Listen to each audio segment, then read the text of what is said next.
नमस्कार, मैं हूं कुमार गजेंद्र। जनपद ऑन द स्पॉट में आपका स्वागत है।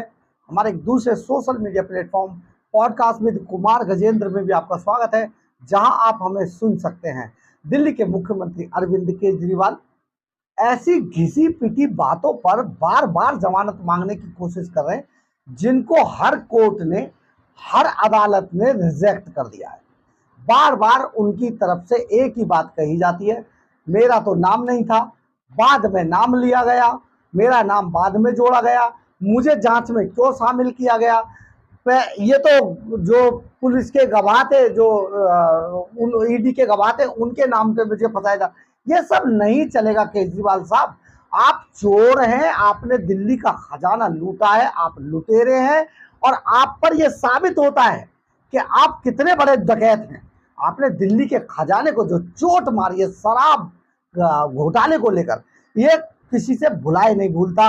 लेकिन अरविंद केजरीवाल हर बार हर अदालत में एक ही तरीके की दलील देते हैं, और जब वो दलील दे चुके होते हैं तो एएसजी जो एडिशनल सॉलिसिटर जनरल है, एसवी राजू, वो इनको धो के रख देते हैं। आज भी ऐसा ही हुआ। अदालत के अंदर आज अरविंद केजरीवाल की जमानत याचिका पर सुनवाई हो रही थी, और बुधवार को इस पर बड़ी लंबी बहस हुई। कथित शराब घोटाले में गिरफ्तार किए गए अरविंद केजरीवाल की जमानत याचिका पर राव रेवेन्यू कोर्ट में जज न्याय बिंदु की आवाजकालीन बेंच के सामने सुनवाई हुई। केजरीवाल और ईडी की ओर से कई दलीलें पेश की गई। बाद में जज ने मामले की सुनवाई गुरुवार तक के लिए टाल दी। जज साहब को लगा यार ये तो बार बार एक ही चीज रटवा रहा है ये आदमी, इससे मजा नहीं आएगा। इस बीच राष्ट्रीय राजधानी क्षेत्र राव रेवेन्यू कोर्ट में अरविंद केजरीवाल और विनोद चौहान की न्यायिक याचिका, जो न्यायिक हिरासत है, वो 3 जुलाई तक बढ़ा दी गई है। अरविंद केजरीवाल और विनोद चौहान। विनोद चौहान कौन है? अरविंद केजरीवाल को तो आप जानते ही होंगे, दिल्ली के खजाने का लुटेरा। लेकिन विनोद चौहान कौन है? विनोद चौहान एक एडवोकेट है, और जो हवाला के 45 करोड़ रुपए थे, वो विनोद चौहान के मार्फत ही डिस्ट्रीब्यूट हुए थे गोवा तक।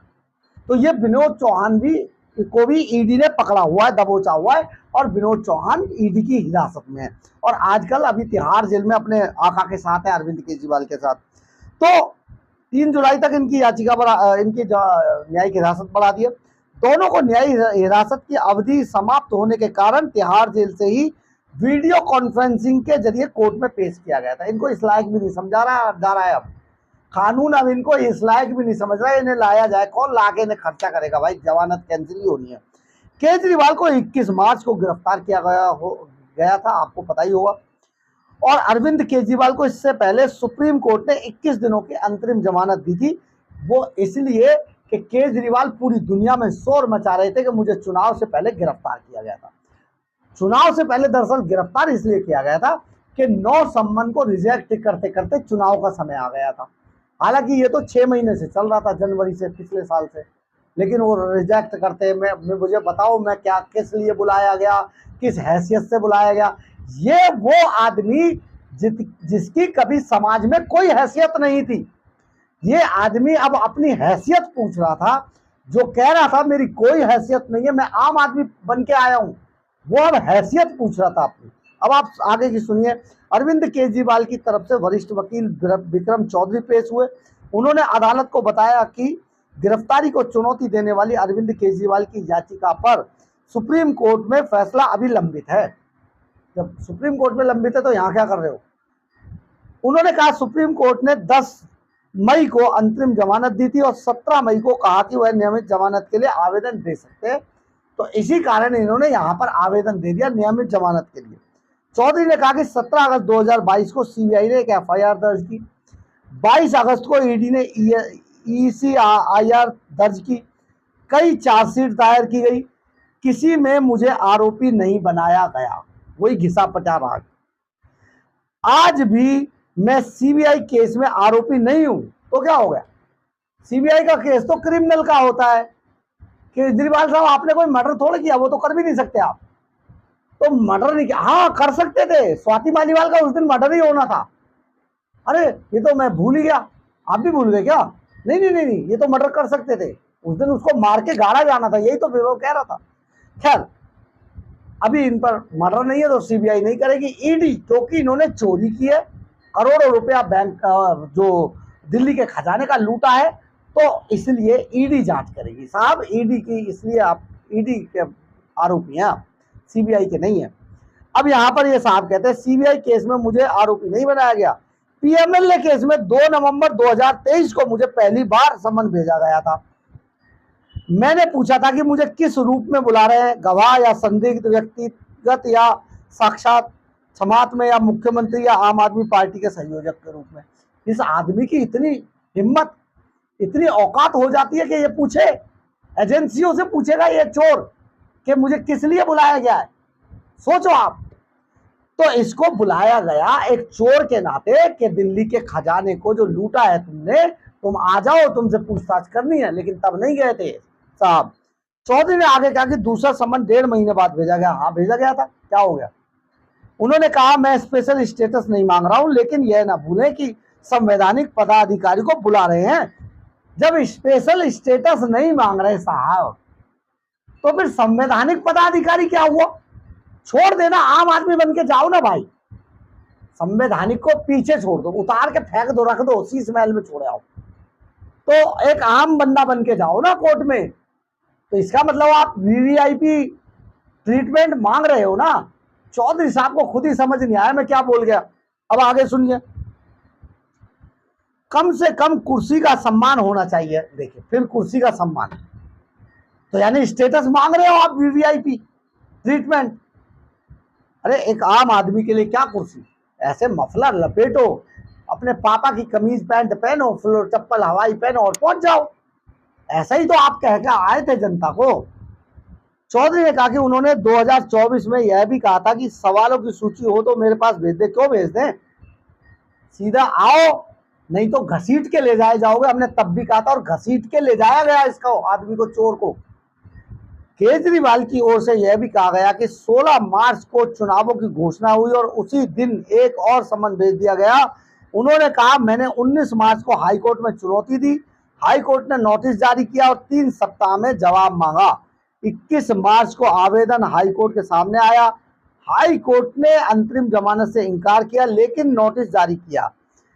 यह दोपहर में हुआ, लेकिन शाम को 5 बजे सूरज अस्त होने के बाद ईडी मेरे घर में घुसी और मुझे गिरफ्तार कर लिया। बिल्कुल करेंगे, और गिरफ्तार करेंगे, घसीट के लेके जाएंगे। ये भी बोल, लेके गए हम, हमारी एजेंसियां तुम्हें घसीट के लेके गई, क्योंकि तुम हमारे खजाने के लुटेरे हो। दिल्ली के खजाने का पैसा जो डेवलपमेंट पर खर्च होना था, दिल्ली वालों पे खर्च होना था, उसमें तुमने सेंध लगाई, उसको लूटा तुमने, और तुम्हारे साथ ऐसा ही किया जाएगा।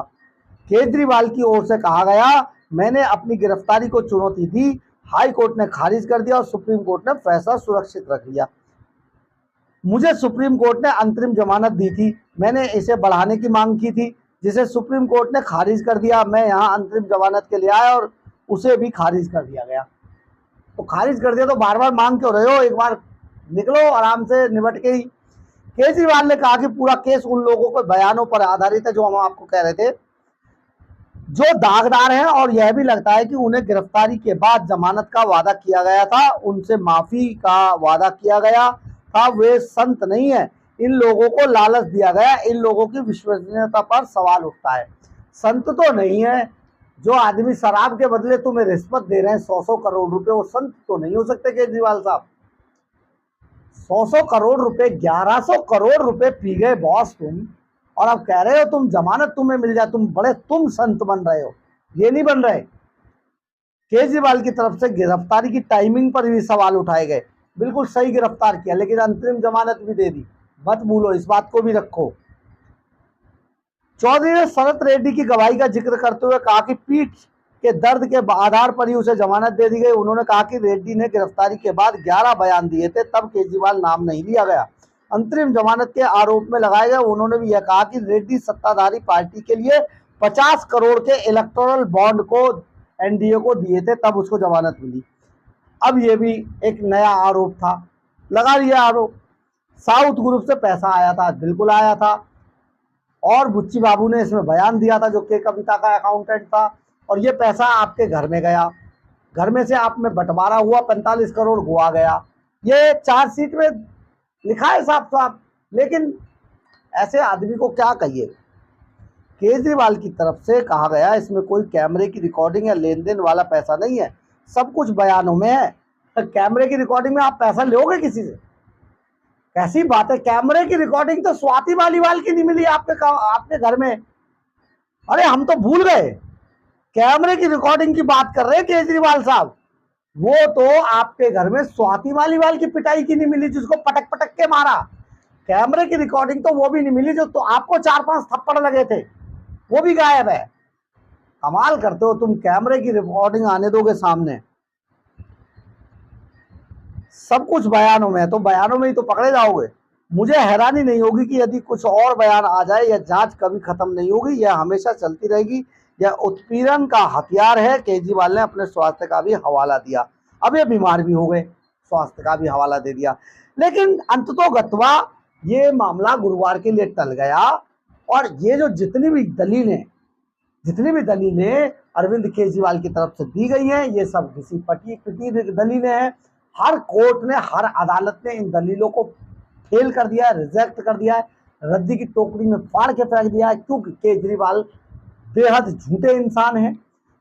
वीवीआईपी कल्चर नहीं लूंगा, कल्चर लेके घूम रहे हैं, हर जगह पे अपने लिए अलग से ट्रीटमेंट मांगते हैं। 2 कमरों का फ्लैट दे दीजिएगा, शीश महल में रह रहे हैं, 171 करोड़ के घोटाले से बनाया। मुझे कार मत दीजिएगा लाल बत्ती लगी हुई, करोड़ों की गाड़ियां लाल बत्ती लगी हुई लेके घूम रहे हैं। बच्चों की कसम खाता हूँ, राजनीतिक पार्टी नहीं बनाऊंगा। आज तिहाड़ जेल में पहुंचने के बाद भी पद नहीं छोड़ रहे हैं। तो ये जो केजरीवाल हैं, इनके पास, अब हमने आपको पिछले वीडियो में ये भी बताया था, करोड़ों रुपया कई फ्लाईओवर दिल्ली के अंदर बनाए जा सकते थे, जितना पैसा अरविंद केजरीवाल ने अपनी कोर्ट फीस वकीलों पर, अभिषेक मनु सिंघवी, कपिल सिब्बल, इंदिरा जयसिंह जैसे वकीलों पर जो खर्च की है, वो बहुत बड़ी फिगर है। आप समझिए, अंतरिम जमानत के लिए क्या कुछ नहीं हुआ है, बहुत बड़ी बात है अरविंद केजरीवाल। लेकिन छूटने वाले नहीं है, उनके तोते उड़ चुके हैं, क्योंकि विनोद चौहान भी सामने आ गया है, चन्नी भी सामने आ गया है, हवाला का एक एक आदमी पकड़ लिया गया है, सबके सबूत है ईडी के पास। लेकिन केजरीवाल है कि जमानत पे जमानत, क्योंकि अपने पैसा तो है नहीं, दिल्ली के खजाने का पैसा है, लुटा दो जितना लुटा सकते हो। दिल्ली के जनता को पानी मिले ना मिले, सुविधाएं मिले ना मिले, मुफ्त की रेवड़ियों का कोई फर्क नहीं पड़ता। लेकिन अरविंद केजरीवाल की दिल्ली के खजाने को लूट कर वकीलों को फीस जरूर दी जानी चाहिए। अजीब हाल है, सोचिए जरा कैसा केजरीवाल है। बहरहाल, अगर आपको हमारी खबर अच्छी लगे तो आप इसे लाइक, सब्सक्राइब और शेयर जरूर करें। कमेंट्स बॉक्स में अपनी राय जरूर लिखें, इससे हमें बहुत बहुत बहुत ऊर्जा मिलती है। और अगर आप हमारे चैनल पर नए हैं तो हमारे चैनल को ज्वाइन करना ना भूलें। और अगर आपकी हमारे चैनल के बारे में, हमारी खबरों के बारे में, हमारे बारे में कोई राय है तो अपनी राय जरूर जरूर जरूर लिखें। कई बार हम आपकी राय से अपनी राय बनाते हैं, कई बार आपकी राय को हम अपनी खबरों में शामिल करते हैं। और अगर आप हमारे चैनल को आर्थिक रूप से मदद करना चाहते हैं तो आप हमारे QR कोड को स्कैन करके या फिर हमारे सुपर थैंक्स बटन को दबाकर हमें आर्थिक रूप से मदद भी कर सकते हैं। जय हिंद, जय भारत।